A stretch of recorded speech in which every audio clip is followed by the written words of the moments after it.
Hi, good. How are you? Nice day out. Fine. Yeah. Yeah.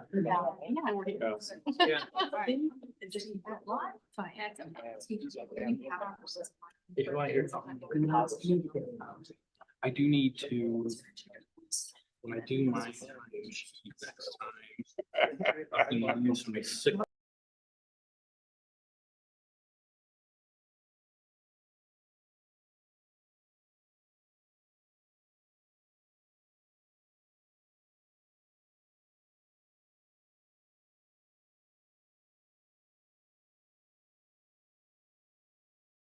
That's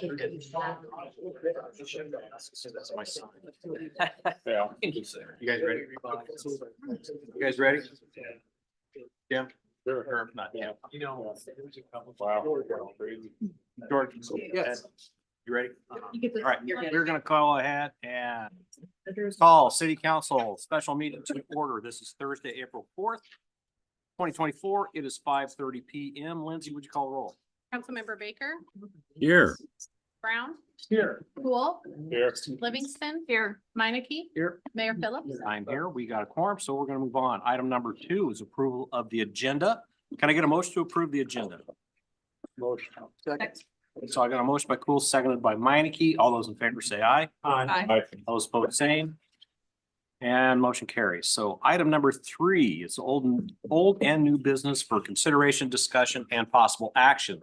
Item A tonight is a public hearing regarding the proposed property tax levy for general fund, liability, property and self-insurance costs, and special revenue levies for employee benefits. So we'll open up the public hearing at 5:31 PM.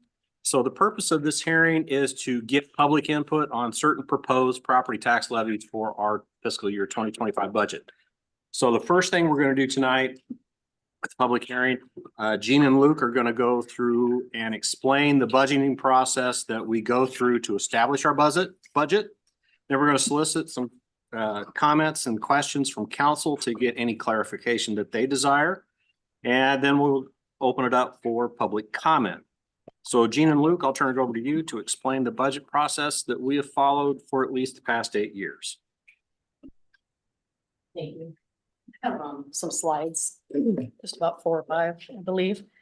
As the mayor mentioned, this is a public hearing for proposed property taxes for fiscal year 25, so our actual levies. First of all, I just wanted to, the first slide, if you wouldn't mind, moving to the first slide, just mention a little bit about House File 718. Most of the people in this room have heard a lot about it, just for public. It was passed last year with several new requirements for local governments. Schools, counties, and cities all have to go through this new process. One of the items that's new is the county has to mail out letters by March 20th of each year. These letters basically show the year over year increase in taxes strictly based on $100,000 of value. So there's no actual numbers per home. You get the letter. It doesn't really relate to your home or what you're actually going to pay. It's just basically using $100,000 value figure. It's showing the current taxes from this year and then what the proposed are for each entity for next year. This public hearing is also an additional requirement. It is required to be held outside of a regular meeting, so not at the 6 o'clock time that we meet twice a month. So we decided to go a half hour before. And also it has to be held 15 days after that letter is sent out. So March 20th, the letter is sent out. This is the 15 days later that we are meeting. Basically after the budget has already been developed, and the budget has to be sent in within 2 weeks. So really no changes can be made. So it is established. The discussion also has to center on levies only. We cannot have any other business during this meeting. So we'll be talking about our 4 levies. We have the general fund levy, the insurance levy, the special revenue levy, and the debt service levy. And I'll go into that in just a minute. I just wanted to talk about, this is the letter that property owners did receive that I kind of talked about. It does give the dates of the public hearing and time. So I think that was one of the items that maybe was a little bit of value. But again, the numbers are just strictly based on that $100,000. I did notice on the first page at the bottom under city taxes, it says general non-ag instead of city. I think that could have been clarified a little better. It has schools, it has county, and then for city, general non-ag. Maybe that's something we can work with the county next year on changing. Although this letter doesn't feel like it adds a lot of value or provides a lot of solid information to residents, so not too concerned. The second page has Norwalk, Warren County, Norwalk. I wish it would say Norwalk Schools, Warren County, Norwalk City. I think that's a bit confusing. The letter also may give the impression that taxes are being reduced because the number shows a negative change. It does not take into account assessments. And Norwalk's average assessment was a little over 20%. So just a comment on the letter. Maybe The more. average assessment increase was 20%, or when you said 20%, what does that mean? Gene? The average assessed Value? assessment of Okay. a home was increased by a little over 20%. Yeah. But the letter here will tell you, if we just base it on the 100,000, it went down by 15. The rates will, or your taxes will go down by 15. So if we go to that next slide, we'll actually talk about the property tax levies. That's what this hearing is about. And I put together a slide that shows this year's rates and then next year's rates.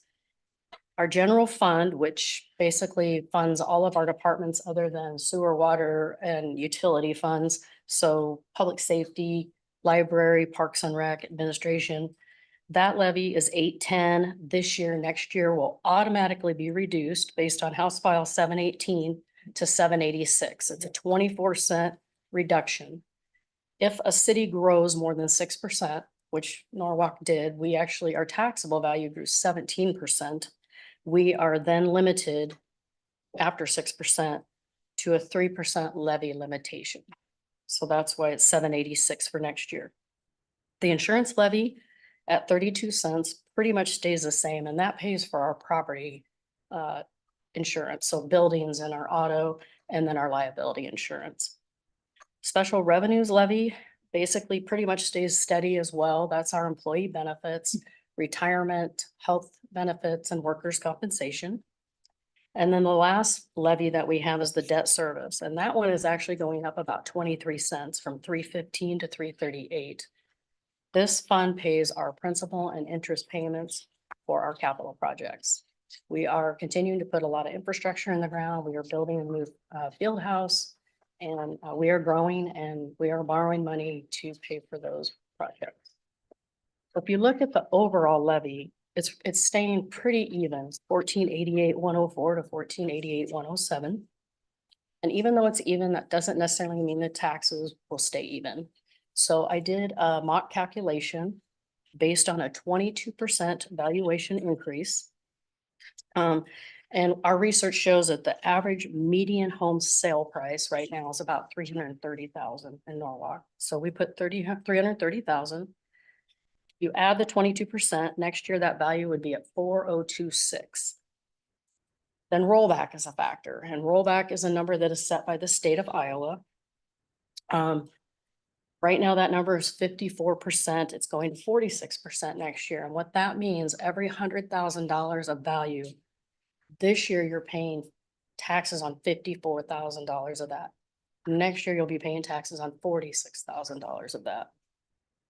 So that brings our taxable value down. When I plug in that rollback number, the taxable value goes to 180 this year, 186 next year, same tax rate.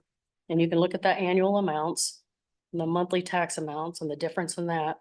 So the annual increase is almost $93 a year, which and is a little under $8 a month would be the increase based on a $330,000 home. Now, each individual needs to put in their own numbers, and city is happy to help calculate that for anyone that asks.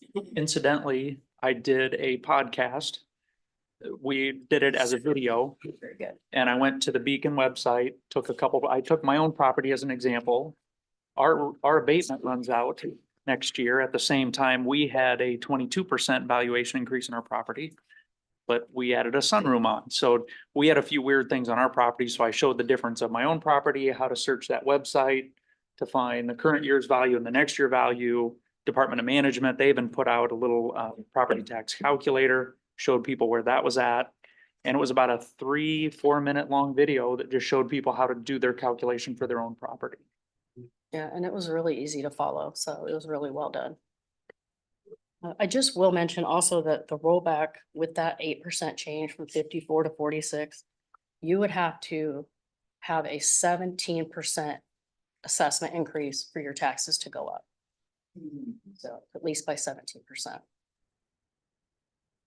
The next slide, if you wouldn't mind, I was just gonna talk about new dollars, because our actual notice that goes out to the public, as far as the public notice that is required by the Department of Management shows dollars. So that one shows levies, this one shows dollars. General fund dollars, we're gonna get about 798,000 new dollars from this year to next year. And I need to mention that half of that is because a TIF has expired. A 20-year TIF, Echo Valley, and that's gonna be half of it. So it might give you an idea of where we're gonna be at next year. We'll probably be about half of that for new general fund dollars. And that is for every department, other than utilities. We're talking operation and maintenance, inflation, wage increases and things like that. So we'll have some decisions to make next year. The insurance levy, $45,000 in new money. The special revenues and debt service, both about $400,000 in new money. So the city will be looking at $1.6 million to work with next year for overall budget. And then the final slide on the mayor mentioned our budget process, and I thought that I would talk a little bit about that. It is a continual process. We begin in the summer, we map out our goals, the elected officials, staff, citizens, economic development initiatives drive our goals and our vision for the city. So in the summer, we do goal setting sessions. Every 2 years, we do a formal one where we bring in a consultant. And then every year we informally review those and maybe adjust those as necessary. So that happens in the summer. September, October, we do capital improvement planning with departments. November, we finalize our CIP requests. In December, we finalize the CIP with the finance committee, and then we begin talks with the departments on their operation and maintenance budgets. January, we receive the revenue estimates from the county, and we present our budgets to the elected officials. February, we finalize and review and formalize our budget with the elected officials. In March, those property tax statements go out. In April, where we're at now, we have public hearings for our capital and overall budget. And this public hearing, of course, and then we will formally adopt the budget next meeting and send it to the Department of Management. And then July 1, the budget takes effect. So we are truly consistently working with 3 budget years. We're auditing and closing out the previous year for 6 months, and looking at trends of, spending trends and kind of helping look at future years. And then we're always in our current year, of course, and working through that. And then our future year, we look for planning purposes. And actually with our capital, we do like a 5-year plan, but the future year is set out as it will be 2 weeks from now. Much goes into the process. And as always, I thank all of you for your help. And with that, if you have any questions, we can open up for public comment. Gene, I was just going to make the comment. It was interesting. You said it was a year-long process. Monday of this week, Wayne and I, Public Works Director, we had our regularly kind of street maintenance meeting, Public Works discussion, and he's already talking about CIP projects for next year to start talking about what will go in the CIP, about certain road improvements. So it is something that it is 365 throughout the year. We're doing budget planning. Luke, you had something. Yeah, Yep. Before I jump into mine, if anybody has any questions for, The rollback that you indicated for next year, that's your best estimate. It is it's 46%. Is that, Yeah, that's what it is. that is exactly what it is. They've said it. It's an 8% reduction. The highest it's been since 1979. Or, yeah, The reduction is the The re- greatest. greatest Yeah. reduction. I said that wrong. Reduced the most since 1979. Thank you. You use your $350,000 house as an example, and obviously it's gonna be over the board of different values of houses, but it's about 3.5% increase in tax based on that. I'm sorry, I didn't. 3.5% increase in the tax, real estate tax for the $350,000 house that you showed in your example. 3.5. 3.5%, just up if you just use your $350,000 house example. I don't remember when I did the calculation, I mean, depending on the property, but it was anywhere between 2.7 and like you said, 3.5%. Our average increase. Like for the average property owner, for what they would be looking at as an actual percent Increase increase. in their tax would be about 3.5% based on your example. Yeah, I would agree with that. I kind of thought it might even be lower though, when we looked at that in the past. I feel like it was more like 2.8 or. It really depends on what somebody's valuation increase does. I just winging it, so I probably used up. Well, you're close. Yeah, it's about inflation.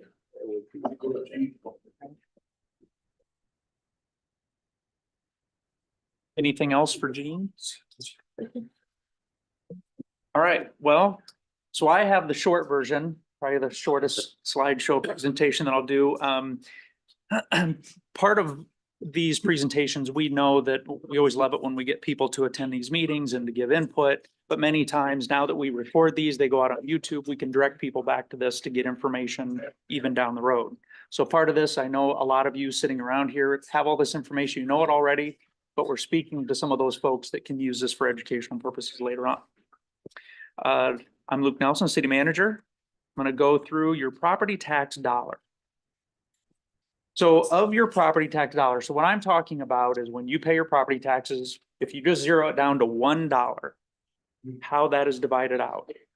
48% of your property tax dollar goes to the school. 36% of your property tax dollar comes to the city. About 13% goes to the county, with the remaining portions going to state and other. Now, these percentages change each year. For example, I believe the school is lowering their levy about 11 cents. Ours is staying the same. We lowered ours 20 cents last year. So these percentages would fluctuate, but if I had to guess, I bet they're within 1 to 2.5% one way or the other year over year. So then we have some folks that might have property within a TIF district. So on their property tax statement, if they look at the percentages, they're going to say, well, wait a second, Luke, those percentages you give me don't make sense. So I'm going to give you an example of how your property tax dollar within a TIF district works. We don't do it a lot for residential areas, so this applies a little bit more for commercial areas. So in a TIF district, about 13% of your property tax dollar goes to the school. Only 6.5% comes to the city. 78% goes into the TIF fund, with that remaining portion going to state and other. Now, it just so happens within the state of Iowa, cities control those TIF funds. Those TIF funds are typically used for things like public infrastructure for new development areas, to expand commercial and industrial. We also use those to incentivize new businesses to come to town. That's what that 78% is used for. The best way to explain it is either those dollars are going into the ground or it's going into economic development. It's not coming into city operations. Okay, so I'm going to go back and talk about the non-TIF. So this is just your standard property tax dollars, and I'm talking about the 36%, your property tax dollar that comes to the city. Now, I'm going to make a gross assumption here. Emergency services tends to be one of those critical services. I'm not saying they're more important than any other department, but it is an essential service. And many times we automatically assume that those budgets are going to remain as they are and they're going to continue forward. That if we're talking about ways of really reducing property taxes, we tend to hold emergency services harmless. Okay, so I'm just going to assume that for a moment. And it just so happens In Norwalk, as it is with many communities, emergency services are about 50% of our property tax budget. So we are now talking about 18% of your property tax dollar that pays for library, parks, recreation, pool, community development, social services, portions of economic development, a portion of administration, because we also are funded through our enterprise funds, and all the other general fund services. So if people are interested in seeing their property taxes decrease, generally speaking, the portion that we are taking a look at is that 18% of your property tax dollar. So to put that into real numbers for people, Rocket Mortgage, as of March of 2024, just as Gene pointed out, 330,000 is the median sale price for Norwalk. You do your 40% rollback, it's 151,800. Divide that by 1,000. This is a calculation anybody can do at home. You divide that by 1,000 because our levy, millage levy per 1,000. So you, after you do that, divide by 1,000, you multiply that by our levy, which is 1488. Result is about 2,300. Now let's subtract out the emergency services portion, which is about 50% of our budget. That leaves you at about $1,130, which is $94 per month. So think about your home finances, $94 a month. Think of other bills that you might have, they're $94 a month. Maybe a cell phone bill, maybe cable service, internet service, something like that. That's all of our non-emergency services service for the city, library, parks, recreation, pools, so on. So if you want to have a meaningful impact on your home property tax budget, how much of that $94 would be meaningful? To me, that'd probably be, if I could lower that $50, I'm just thinking to myself, that starts to make a meaningful difference. So that means we would be cutting all of those budgets by 50%. Make that work. So I bring that up to try and just put it in kind of tangible numbers that hopefully are easier for folks to understand. So if there's interest over the years of seeing local property taxes reduce, this is a key focus. Now, somebody might come in and say, well, I don't want to take emergency services off the table. I don't mind seeing some reductions there or prolonging hiring new staff and so on. So certainly, well, instead of $94 a month, you would have double that, almost $200 a month that you have to work with. Any, So 66% goes to the school and emergency services. correct. Yeah. I did not know that. This property tax dollar, Gene, I don't remember if you came up the idea or where this was to try and really zero in on it, but I've used this in several presentations and it really kind of brings it home and helps people understand how far that $1 goes. Yeah. Sometimes I feel bad for the county because they're the ones that receive the property tax dollars, so everybody assumes they're spending all the money. But that's not how it works. All right. Questions from council? Well done. Thank you. Yeah, so, and I just want to reiterate that all throughout this budget process that we're talking about, there are several points where either during public hearings or through, you know, just setting the resolutions that we receive public input if people are here. And we really invite that and we welcome that public input. You know, we used to have 2 public hearings. About 4 years ago, we added, due to legislation, we added the max levy hearing. And then House File 718 caused this hearing to occur. And with all those public hearings, we're getting we invite and ask for public input on the budget. Just to talk about House File 718, the count that it caused the county assessor to create that report to be sent to all the residences in the county. Again, it has county taxes, school taxes, and city taxes on it. That new report, I believe, is confusing and misleading people. The cost to Iowa taxpayers to create and mail that report is $1.9 million. That's a lot of money to spend just to make all these taxes harder to understand.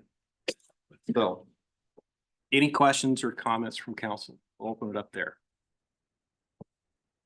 It's a Hearing really, none. really frustrating situation with the state and It is. how I know they're trying to do the right thing. Okay? But the results of it are really frustrating. The effort to try to make this more transparent is a good effort, It's a good idea, but they made it worse. So, Lindsay, have we received any oral or written comments on this? Jean had a phone call today. I'm not certain of the name, but I have not received any oral or written comments. He's in the audience, Anthony Alvarez. He had a lot of good questions and we had a good conversation. Okay. All right. Do we have any other public comment? Anybody like to address council on this?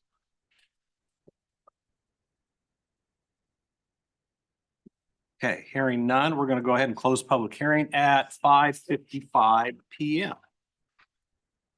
Item B is a resolution to approve the proposed maximum property tax levy for fiscal year 25 for the general fund, liability, property and self-insurance costs and special revenue levies for employee benefits. So just had the public hearing on this item. Gene or Luke, you got anything to add? Nope.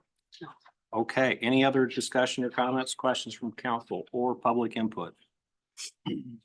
Motion. Okay, so I got a motion to approve the resolution by Livingston, a second by Meineke. Any further discussion? Hearing none. Lindsay, would you call roll? Councilmember Baker, Yes.